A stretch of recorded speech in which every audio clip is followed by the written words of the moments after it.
Welcome to the Deep Dive, where we unpack the complexities of history and bring you insights that matter. Great to be here.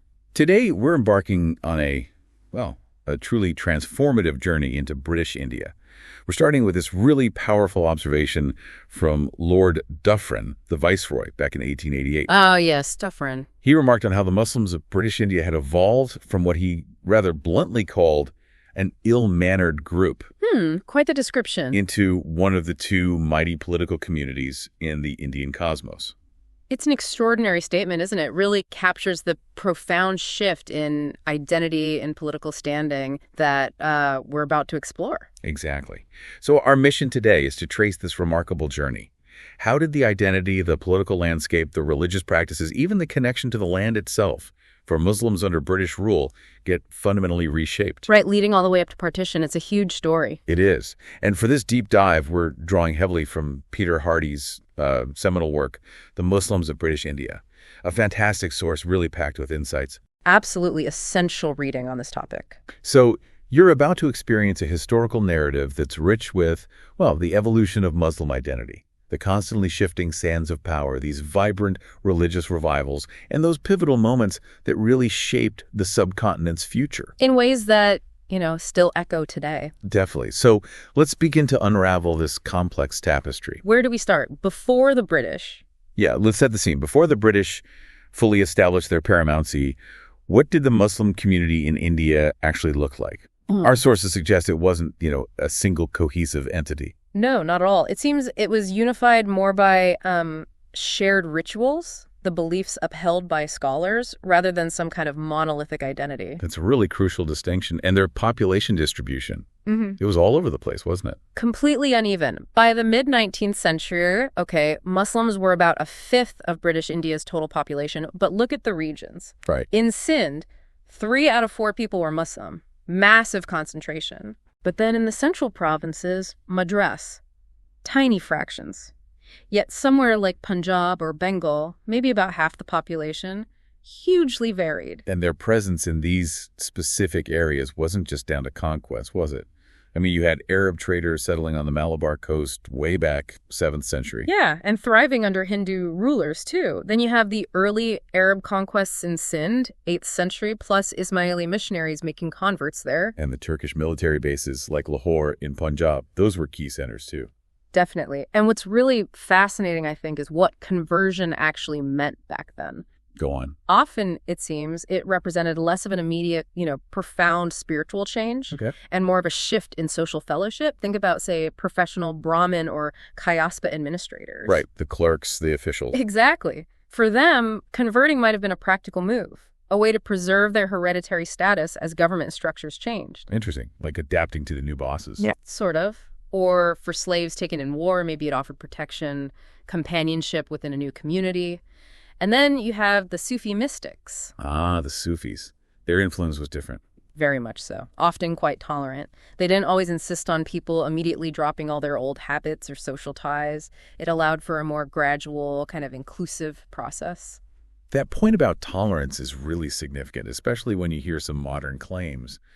It sort of challenges that idea of Islam's immediate democratic brotherhood back then, doesn't it? It does, because, many lower social groups, even those living right near Muslim rulers and scholars, weren't necessarily rushing to convert. Right. And the majority of Muslims weren't the ruling elite anyway. They were farmers, artisans. Exactly. Agriculturalists, artisans, people in service occupations around the courts, musicians, perfume sellers, that sort of thing. It wasn't just the guys at the top. Okay. And speaking of rule, Muslim governance in medieval India. Figures like Akbar, Aurangzeb, they built vast empires, but you're saying the rule itself was maybe more subtle? Well, often more diplomatic, perhaps. More about managing perception than constant, overt military force. It was largely maintained by the suggestion of force. Like a confidence trick, as Hardy puts it. That's the phrase. Almost like a confidence trick played on the populace. This reliance on perceived power, rather than always using the army, meant Mughal authority was incredibly sensitive. Any sign of weakness at the center Could unravel things quickly. Yeah. How did that manifest in practice? How did that confidence trick work, and what made it vulnerable? Well, the structure itself, it relied on this heterogeneous professional immigrant elite. The mansabdars are key here. Civil and military appointees. Right. And they received truly substantial incomes, huge sums. A top-rank mansabdar might get 30 lakh rupees. Astronomical for the time. Wow. So this concentration of wealth and power, while it worked for a while, also meant loyalty could be, well, fluid. Oh, okay. Internal divisions at the top could quickly erode that perceived invincibility, leading to a faster decline when things started to go wrong. So the mighty Mughal Empire, it starts to crack in the 18th century. Overextended, loyalty weakens, court intrigues. Finances depleted. Right. Losing land to the Marathas and crucially to the rising British. And this decline, it also sets the stage for changes in religious currents. Absolutely. Before the British were truly dominant, you had Akbar's policy, public tolerance, peace with all. He even got rid of the jizya. The poll tax on non-Muslims. Right, and appointed non-Muslims to high office. But fast forward to the 18th century, anarchy's growing, Muslim dynastic power is fading. And you get a reaction. You get a more Puritan aggressiveness emerging, and this is where Shah Wali Allah comes in. Shah Wali Allah, key Sunni revivalist, 1703, 1762. He sounds revolutionary, integrating theology, philosophy, mysticism. He really was. He criticized popular practices, saint worship, certain sacrifices, and crucially, he emphasized jihad. Did his ideas catch on immediately? Not massively, no, but they laid profound groundwork, unifying Muslims through a kind of revitalized religious appeal. This would have huge political implications later on. Okay, so let's pivot to that period before 1857 as British rule starts really consolidating. You mentioned the criteria for success changing. Dramatically. It shifts away from traditional military prowess towards, well, commercial ventures. So being a warrior isn't the main path anymore? Less so. Now, some Muslims did adapt and prosper, Bombay shipping, for example, or working for the British in the northwestern provinces. But this shift, it must have dismantled the old orders, the Mughal dynasty itself. A prime example. The British just steadily, deliberately diminished Mughal authority, reduced the emperor to, a pensionary figurehead. Just getting a payout. Pretty much. And the tragic end came after the British recaptured Delhi in September 1857. The Mughal family faced death and exile, a symbolic end. And the economic fallout for many Muslims must have been severe. You mentioned the cavalrymen. Widespread unemployment. Think about it. Mughal power declines, these huge forces are disbanded. Siraj al-Dawla is said to have let go of 80,000 troops. 80,000. What were they supposed to do? Exactly. And joining the East India Company wasn't appealing. Strict discipline, low pay. Yeah. There's that observation from Bishop Heber in 1824. Ah, yes. In Rohilkhand, these lazy, profligate, self-called Suwars, maybe 100,000 of them. And Heber noted they had everything to gain from a change of government. A powerful insight, isn't it? Shows the desperation, the potential for unrest simmering beneath the surface. Yet you also said the employment patterns weren't uniform. Right. It's complex. In Bengal, look at the numbers around 1844-45. Judicial revenue posts over 50 rupees. Hardly any Muslims. Just 54 out of over 2,800. A tiny percentage. Go to the northwestern provinces around 1850. Muslims actually dominated the subordinate judicial posts 72%, and the police ranks too. So that narrative of just uniform Muslim decline, it doesn't quite hold up everywhere. Not universally, no. It's much more regional, more nuanced. That's a crucial nuance. Okay, beyond jobs, what about something really fundamental like land ownership? How did British rule change that? Profoundly. British land and revenue policies just reshaped traditional relationships entirely. Take Sindh, for example. Sir Charles Napier, he basically affirmed the privileges of the Muslim Jagirdars. Treated them as the aristocracy. Pretty much. They kept significant power there. But in Bengal, it was a different story for the Muslim Jagirdars. Oh, completely different. They suffered badly from these resumption proceedings. What were those? Basically, the British taking back land grants. It hit Muslims hard, partly because they were often the majority of the original grantees, and, well, maybe some were a bit careless with their title deeds. Paperwork issues. Lethal under the British. You could say that. And then the permanent settlement of 1793 in Bengal, that was huge. What did that do? It turned zamindars into powerful landlords, gave them broad powers to sell land, seize property. And the actual cultivators. Often lost out badly, usually poor, illiterate, no real legal way to protect their traditional rights. It just fundamentally changed who owned the land and who benefited. And the northwestern provinces. You said it was different there. Yeah, the regulations of 1822 and 1833 aim for more detailed records, settlements directly with village communities. It did lead to forced sales sometimes, but our sources suggest it didn't put Muslims at a special disadvantage as a group. Okay, so amidst all this economic and administrative upheaval, what about religious resistance? You mentioned Shah Wali Allah earlier laying groundwork. Right, and his son, Shah Abdulaziz, declared British India Dar al-Harb, the abode of war. That sounds serious. Well, it was mostly an academic ruling, to ease Muslim consciences about living under non-Muslim rule, but it provided a theological basis for resistance. And were there more active movements? Oh, yes. Sayyid Ahmad of Rai Bareilly, active 1786 to 1831. He issued this fervent call for Muslims to uphold Islam as a public way of life, preached strongly against polytheism, saint intercession, really trying to purify practice. And then there was the Farisi movement in Bengal. Right, led by Haji Shariatullah, then his son Dudu Mian. Interestingly, they didn't preach direct jihad against the British. No.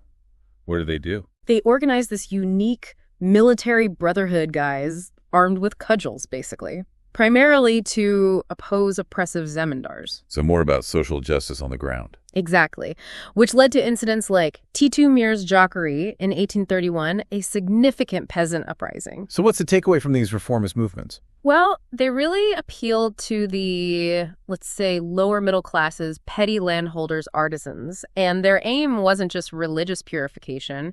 It was about forging a more just society through popular cooperation. Shifting the focus. Yeah, less about just hoping for the Mughals to come back, more about actively building an Islamic community based on these revitalized religious principles. It's paving the way for a new kind of collective identity. Okay, let's dive into the next really pivotal moment.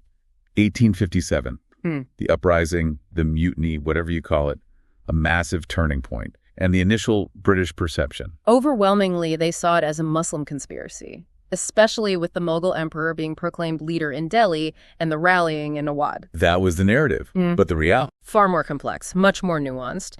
You had Muslims in Punjab, in Kohat, actually fighting alongside the British. Really? Absolutely. And think about those intensely religious groups like the Farisis, the Mapillas, the ones you might expect to rise up. They didn't stir. Plus, many prominent Muslim chiefs stayed loyal. Sir George Campbell's observations at the time really challenged that idea of a unified pan-Indian Muslim revolt. So not a monolithic conspiracy at all, but that misperception. Yeah. What were the long-term consequences? How did it shape British policy towards Muslims afterwards? Well, the immediate retribution in Delhi was brutal. Bahadur Shah exiled, his sons shot. Grim. And then the discriminatory fines. Muslims hit with 25% of their property value, Hindus only 10%. Clear targeting there. But despite that harshness. Despite that, and the general anti-Muslim feeling, the viceroy, Canning, was quite pragmatic. He argued against just excluding Muslims entirely. He basically said, look, no class should feel that it had henceforward nothing to expect from the government. He understood they needed to manage this large population, not just alienate them completely. A pragmatic approach. Yeah. And that seems reflected in landholding changes after 57 too. Wait. You mentioned a shift within the Muslim community. Exactly. Overall, land confiscations didn't disproportionately hit Muslims as a whole, but there was this subtle, fascinating internal shift. How so? Those of the perceived Mughal past, people identifying as Mughals, maybe often lost land, while those seen as having a British future, like Pathans or Sheikhs, actually gained land. Wow. Adaptation became key really fast. Absolutely. Which brings us right to Sir Syed Ahmad Khan, a truly pivotal figure, 1817-1898. Deeply affected by 1857, right? Profoundly. He resolved to work for Anglo-Muslim understanding. His whole project, intellectually, religiously, was huge. What was his core argument? He argued India was not Dar al-Harb, not the abode of war, and he tried to reconcile Western thought with Islamic belief. His key idea, quite revolutionary, Islam is nature and nature is Islam. Meaning studying the natural laws, science, is actually a way of studying God. Divine truth isn't just an old text, it's observable in the world. That's incredibly radical for the time. How did that play out in terms of Islamic law jurisprudence? Well, it provided this theological justification for embracing Western science, modern thought, without feeling you were betraying your faith. And he challenged traditional Islamic jurisprudence, things like qiyas, analogical reasoning, and especially taqlid, just strictly following a past interpretation. He wanted more flexibility. Exactly. He argued for mutable aspects of Sharia, opening the door for Muslims to re-engage with contemporary issues using independent reasoning, ijtihad, a massive step towards modern Islamic thought. And his big educational effort, Aligarh College. Monumental. It produced this new class of Muslim leaders, people comfortable in both Western and Islamic cultures, fluent in both worlds. Were there other responses from Muslim intellectuals? Oh, yes. In Bengal, you had Abd al-Latif. He focused more on just getting information to educated Muslims, and interestingly, he emphasized the often humble indigenous roots of Bengali Muslims. Countering maybe an elitist narrative. Perhaps. Then there was Amir Ali, a Shia scholar. He presented Islam as a force for intellectual liberty, practical morality, though maybe inadvertently his ideas created a bit of a divide between the modern educated and the traditionally educated Muslims. Shows the internal debates happening. And that whole Dar al-Islam versus Dar al-Harb debate kept going. It did. Maulvi Karamat Ali argued in 1870 that British India was Dar al-Islam. Why? Because Islamic injunctions were mostly in force, Muslims had religious liberty, so jihad was unlawful. In Sir Said's view. Ever the pragmatist. He said India was something of both. Muslim loyalty, he thought, would depend on national circumstances, a shift towards pragmatism over rigid theology. Meanwhile, British policy itself starts shifting towards Muslims more consciously. Yes, especially after W. W. Hunter's influential book, The Indian Mussulmans, came out in 1871. It really highlighted Muslim grievances. And the assassination of Viceroy Mayo. In 1872, by a Muslim. That combination spurred a deliberate British policy of conciliation, providing special facilities for Muslim education resolutions in 71, 73, later in 84, 85. It's interesting how these measures helped create what Hardy calls the myth of Muslims as this uniquely educationally deprived community needing special help. How did that myth change things? That's a great question. Whether fully accurate or not, this idea that Muslims needed patronage fundamentally changed the political landscape. How so? The British increasingly saw them as a distinct political group needing special consideration. It set a powerful precedent for future communal demands. It effectively gave them this separate social as well as religious personality in the eyes of the Raj. Fostering that sense of distinctness. Exactly. And this separate identity gets further emphasized by the rise of communal politics generally. You've got growing Hindu nationalism, cow protection movements promoting Hindi. And the Indian National Congress is formed. Right. Which Sir Syed Ahmad Khan strongly opposed. He saw Congress as potentially leading to Hindu dominance, famously calling it a civil war without arms. He much preferred British rule. He saw the separate political identity as vital for survival. Absolutely. Now, Badr al-Din Tyabji tried to bridge the gap. He suggested Congress only tackle issues where there was absolute or at least practical unanimity between Hindus and Muslims. A difficult condition. Very. And interestingly, British officials like Dufferin started seeing Muslim opposition to Congress not just as British manipulation, but as a sort of natural outcome of existing differences, which of course further deepened that political separation. Okay, let's move into the early 20th century. This is where Muslims get a more formal constitutional identity, right? And religion gets even more politicized. The partition of Bengal in 1905 seems like a major catalyst. Huge catalyst. Lord Curzon's decision was partly administrative. Bengal was massive. But he also saw it, strategically, as a way to weaken the Bengali Hindu intelligentsia, who he saw as formidable. And the reaction. Intense Hindu agitation against it, and crucially, they used powerful religious symbols. Bande Mataram became the rallying cry. Which is linked to the goddess Kali. Exactly. That overtly Hindu religious imagery inevitably alienated many Muslims. They largely supported the partition because it created a new Muslim-majority province, East Bengal and Assam, gave them a potentially stronger voice. This leads us straight to the Simla deputation in 1906 and the demand for separate electorates. Right. British officials, Minto and Morley especially, wanted to win over moderate Indian opinion. But Muslim leaders like Muhsin al-Mulk were worried. Worried about what? worried that Morley's talk about elected representation would just push young Muslims towards Congress, where they'd be a perpetual minority. Ah, okay, so the demand for separate electorates came from that fear. Directly from it. It was designed specifically to ensure Muslims got adequate representation to prevent them being politically swamped. And the British agreed. Why? Well, officials like Sir Lancelot Hare, Dunlop Smith, they genuinely feared widespread Muslim disaffection, even worried about a potential jihad if Muslim concerns were ignored. So they saw it as a safety valve. And also as a useful counterweight to the growing Hindu agitation.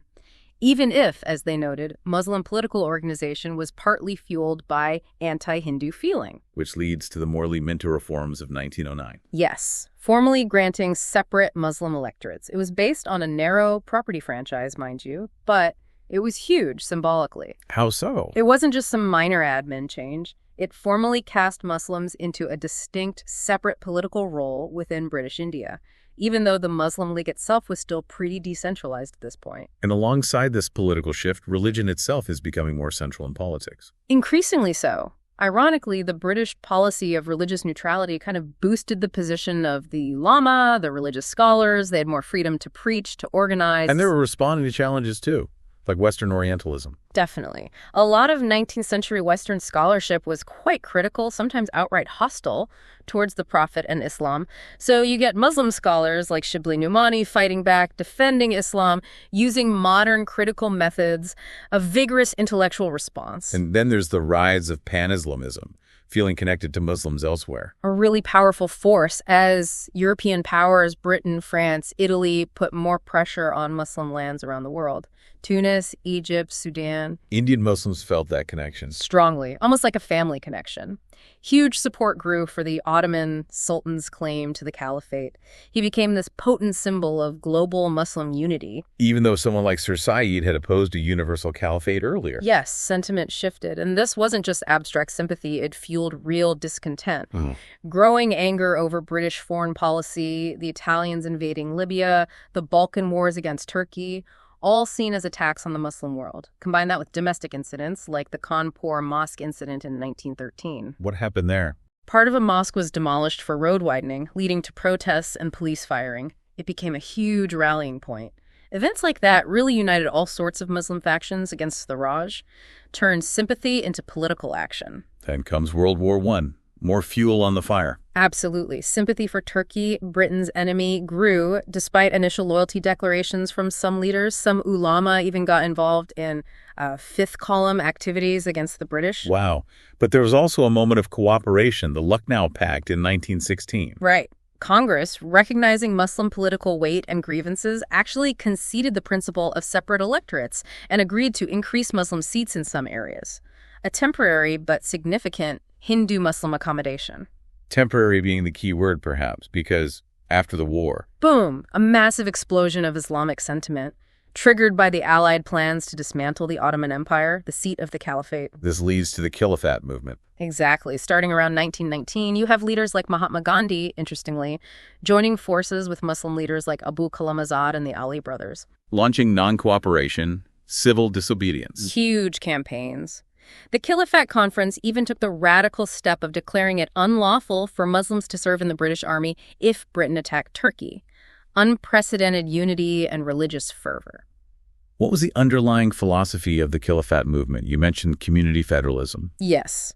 The idea was that Muslim identity was fundamentally linked to the wider global Muslim community, the Ummah.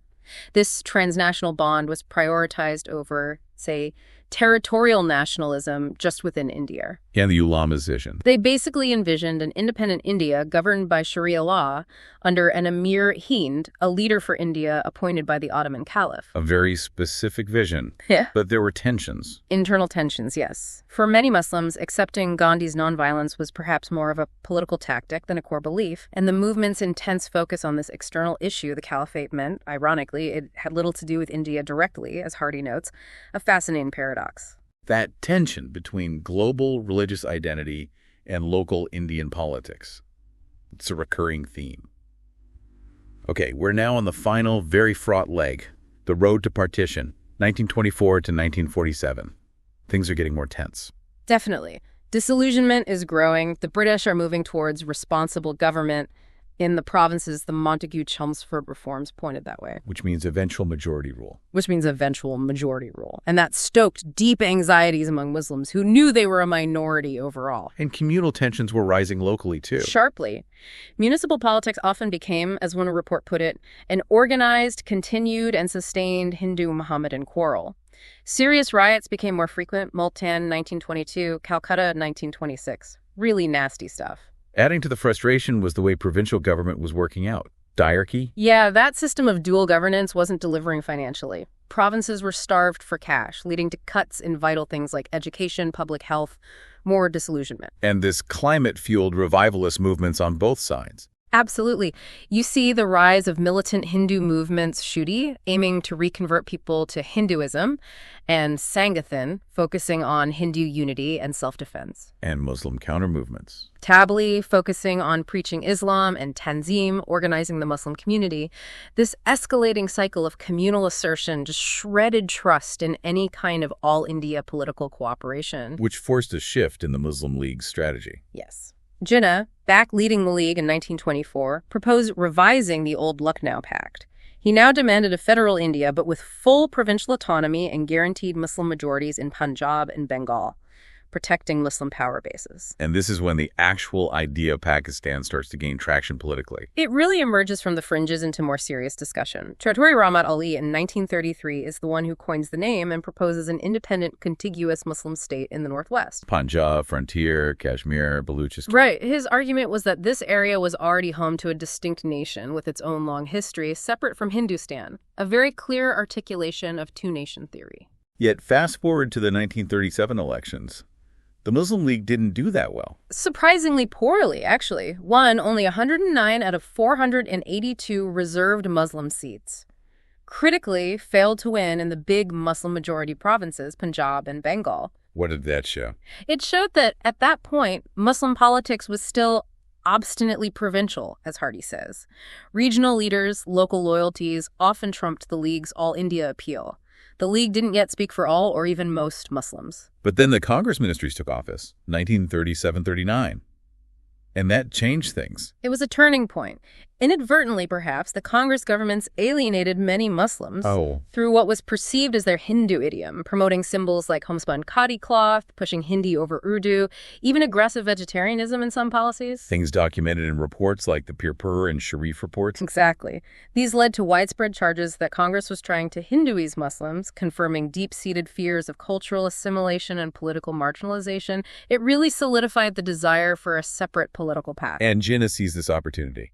Masterfully. Congress resigned from ministries in 1939 over the war declaration. Then many leaders were jailed in 1942. Jinnah used that political vacuum to establish the Muslim League as the indispensable third power in India alongside the British and Congress. And the idea of Pakistan gained more support. Immense support. For many middle-class Muslims, it wasn't just about politics. It became about restoring Islam's moral authority, creating a state where divine law, the Sharia, could be the law of the land. Was there intellectual backing for this? You mentioned Sir Muhammad Iqbal earlier. Yes, Iqbal, who died in 1938, was hugely influential. In his reconstruction of religious thought in Islam, he called for a spiritual democracy. What did that mean?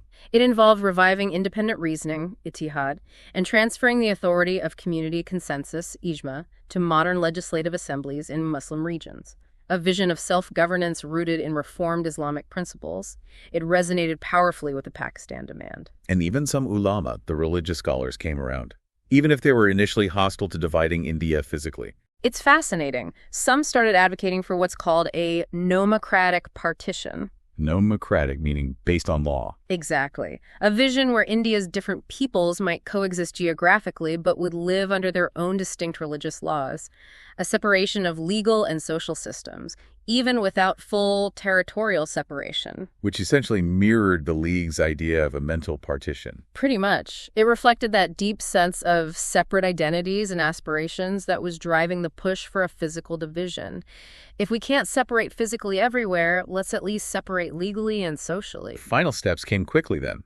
The Cabinet Mission in 1946. A last-ditch British attempt at a united India, proposed a complex three-tiered federation. It had groupings of provinces, including Pakistan provinces. But Jinnah rejected it. He stood firm. Uncompromising demand for a full six-province Pakistan, nothing less. So Mountbatten's plan in 1947, partition based on majority districts, was, for Jinnah, a bitter pill, as Hardy puts it. It gave him Pakistan, but a smaller, moth-eaten version, falling far short of his original vision. and the legacy of partition. Immense, complex. Profoundly complex. It left thinking Pakistanis grappling with huge questions about their identity, their past. Why were only some Muslims granted this statehood based on what often looked like political expediency? A really poignant, unresolved question. And then, decades later, 1971. The separation of East and West Pakistan? Bengali-speaking Muslims seeking independence from the West Wing? What did that show? It demonstrated pretty unequivocally, didn't it, that sharing a religion, even sharing antipathies towards others, didn't automatically guarantee a lasting community of hearts and interests, especially across vast geographical and cultural divides, another layer to this whole complex story of Muslim identity. And so we wrap up this incredible deep dive. We've traced the transformation of Muslims in British India, from this diverse community adapting to new rulers, evolving into a distinct political force. Constantly negotiating identity, religious principles, the hard realities of power politics. Culminating finally in the creation of Pakistan. It really was a monumental journey. Reinvention, redefinition, constantly happening. And that final thought you mentioned from the source, it still resonates. It does. In the modern subcontinent, that question still exercises many aspiring Muslims. If you want to be accepted as an equal citizen alongside non-Muslim compatriots, are you obeying, or are you perhaps disobeying, divine command? A profound question that continues to shape identities and politics right down to today. Something for all of us to think about.